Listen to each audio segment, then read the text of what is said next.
Thank you for joining me today, because today I'm going to talk to you about a topic that's very close to my heart and something that was vital for me to gain insight into who I was and gain perspective of my life, almost from a third person point of view.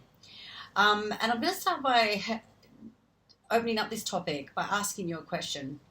Have you ever looked back at your childhood for answers to explain why you are the way you are? Have you ever looked back at your childhood to justify the person you are? If you have, don't worry, it's not an uncommon thing to do, because believe it or not, our childhood is what holds the key to unlocking everything there is to know about who we've become. You see, because from the time we are born till the time we're around 7 years old, this is the crucial, fundamental time in which a child is programmed. He or she is exposed to so much information, and in a very relatively small world that children live in. I mean, they go from home to school to home to school. They don't really have a lot of outside influence into what they accept as their identity. You see, so within their own little, very small world, the information that they absorb becomes the foundation of their identity. And it also sets the limitations in which they will adhere to for their entire life. So, you see, when we're born, we don't have a perception of self. This is a learned behaviour that is learnt through our relationships and interactions with our family, our peers, our teachers, and extended family, and also our perception of our world around us and where we fit into it. So you see, it's an extremely vital part of our life that holds so many, like a treasure chest of information about why we are the way we are and why it is we became the person we did. Now, understanding this and really truly grasping the concept of it forced me to look back at my own childhood and really look at what created my once defeatist mindset, what created the repetitive behaviour patterns that I couldn't seem to break free of, what created my emotional responses to situations that really weren't even relevant to me anymore, but yet I couldn't seem to break free or change these patterns of behaviour, even though I tried to. So I went back into my childhood and I really sought to find the answers that I was looking for.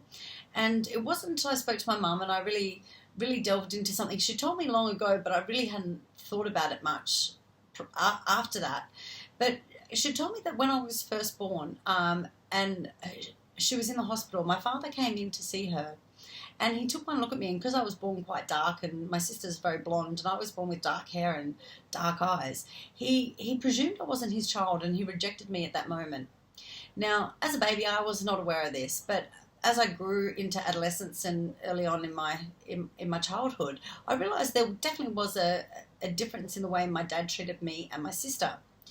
And unbeknown to me, this rejection had actually programmed my subconscious mind in a way that told me that somehow I wasn't worthy, somehow I was lacking or didn't belong or wasn't good enough.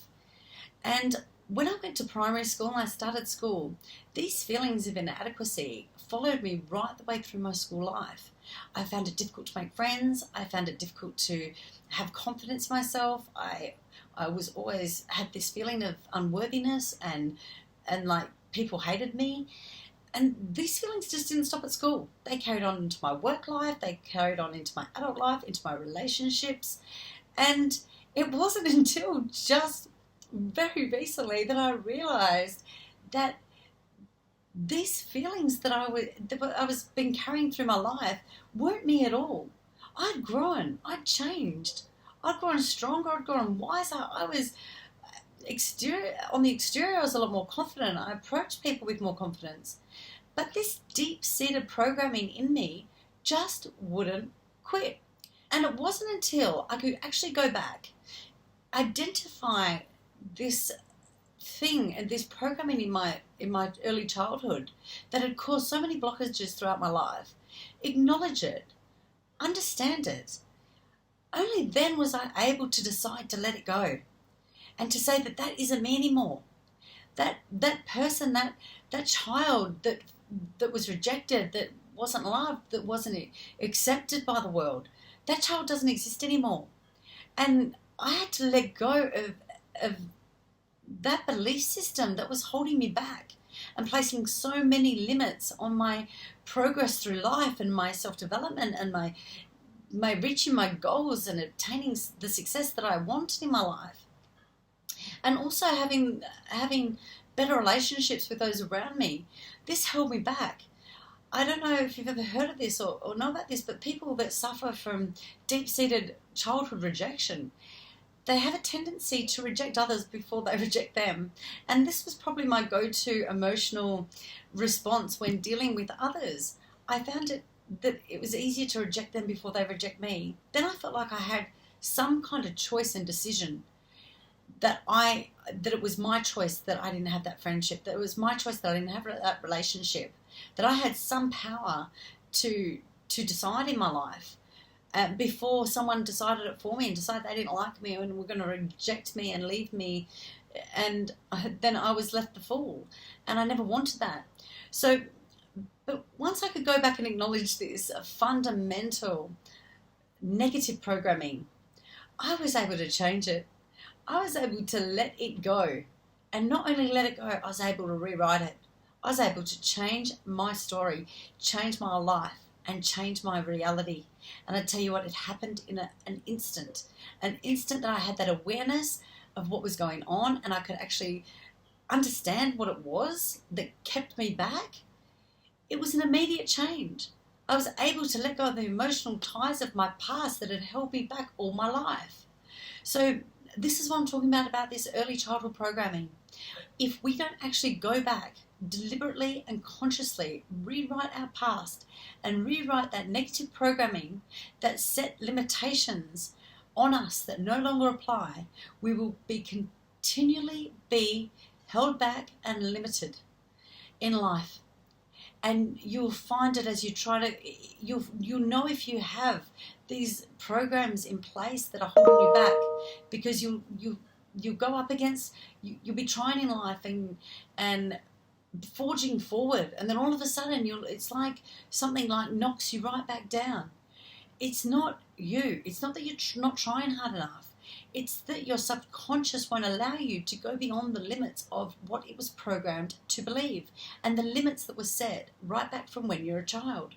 So you see, until we can go back and reprogram our subconscious and rewrite our story and download a new set of instructions and beliefs for our subconscious to follow and maintain and uphold, then we'll continue on the same cycle of destructive behavior patterns. And I can tell you right now, you can break free. And if you are looking to your childhood and you have been questioning, maybe your behavior patterns stem from maybe a broken marriage, or a parent of alcoholism, or a violent family, a violent household, or something like that, then you've got to know that this will be holding you back. It is holding you back.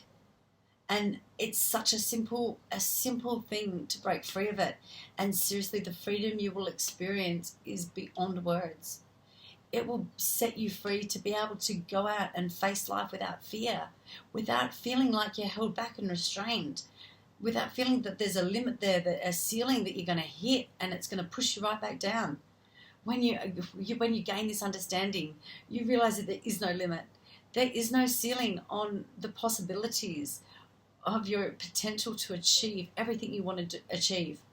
So I encourage you to really have a look at that. Think about, the things I've said in the video, and really see if it does connect with you in some way. We can be free of our past. We don't have to let our past dictate our future. We can take control of our future by letting go of our past. Thank you so much for joining me today.